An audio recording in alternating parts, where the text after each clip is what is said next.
Hi everyone! Life update dito sa bukid. The other day ay namasyal nga kami dito sa bukid namin. Nung una nga nakatunghay lang kami dito sa bukid na pwede nang i-harvest. Pero may konting part dito na medyo green pa. Kasi nung taniman ay nagkulang yung punla. At may part na hindi sabay yung paghinog. Halos araw-araw nga na ulan dito sa amin. At hanggang ngayon ay hindi pa rin naaani yung mga palay. Umagang-umaga to ay naglakad-lakad muna kami ng tatay ko dito sa Pilapil. Pero hanggang dito banda lang kami. Sa bandang gitna hanggang sa dulo ay medyo maputik na rin kasi yung Pilapil. Banda dito sa area namin ay halos kami na lang yung hindi nakaani. Nung taniman kasi ng palay ay kami yung nahuli.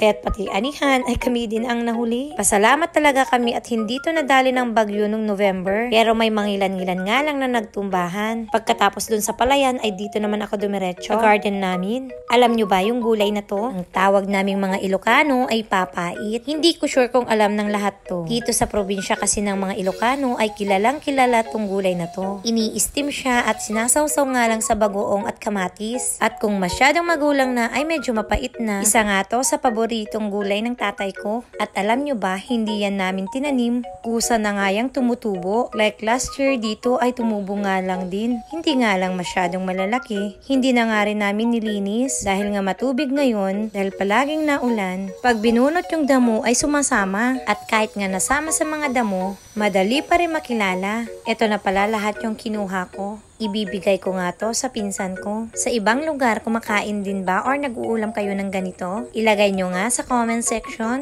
kung nakatikim na nga kayo at taga saang lugar kayo.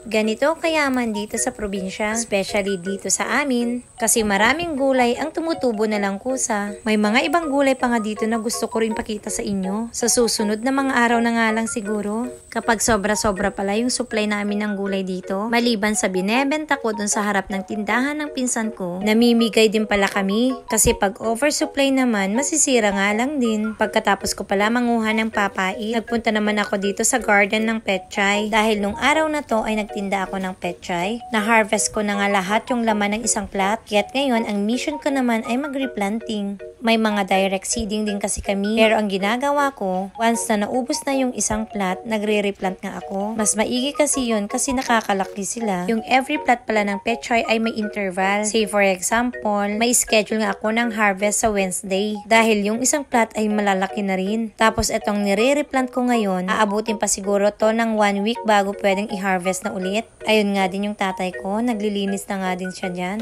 Nakikita nyo ba yung halaman dun sa pet bottle? At yan ay petchay. Banda dito naman ay pinaakyat na nga yung patola. Sa aming mga Ilocano, kabatiti yung tawag namin. Sa inyong lugar, ano bang tawag ang patola? Sana learning kayo sa mga gulay na pinapakita ko. O ayan nga pala, kumukuha ako ng seedling dito na ilalagay ko sa plat. Dito na nga ako kumukuha kasi medyo maliliit pa sila at hindi pa nga sensitive yung mga roots nila. Yung mga oras na to ay medyo pahapon na pala. Kaya nagdadahan-dahan ako sa pagkuha ng itatanim ko. Dahil nag-ask yung kapatid ko ng petchay na dadalhin niya sa pupuntahan niya, tinigil ko nga muna saglit yung pagtatanim ko. Kinukuhanan ko nga siya ng ipapamigay niya. Sabi ko nga sa inyo, kapag oversupply ay namimigay nga din kami. Like kahapon, kinuhanan ko nga din yung mga pamangkin ko. Kaya bless na bless yung mga gulay namin dahil hindi talaga kami nagdadamot. At alam nyo daw nung pandemic, marami rin silang tanim na ganito. Since hindi naman mabebenta sa palengke kasi pandemic nga, inopen nga nila kung sinong gustong kumuha. Parang naging pantry na rin yung garden namin noon. Pero ang condition, hindi sila lalapit sa bahay. Gawa nga ng mga panahon na yon ay nakikimo si Mimi. Kaya dati daw pag may hihingi, nagsisigawan na lang sila. Kaya kahit pandemic noon, sagana din sila dito ng mga gulay. Hanggang ngayon na sobrang mahal ang gulay sa palengke, parang hindi rin kami apektado. Kasi kung gulay lang, maraming iba't ibang gulay dito sa amin. Lalo't kaming mga Ilocano ay mahihilig sa laswa or sa dinengding. Halo-halong dahon at gulay nga lang ay sapat na. Ganito kasarap tumira dito sa bukid. Paano hanggang dito na lang muna ulit. Maraming salamat sa panonood.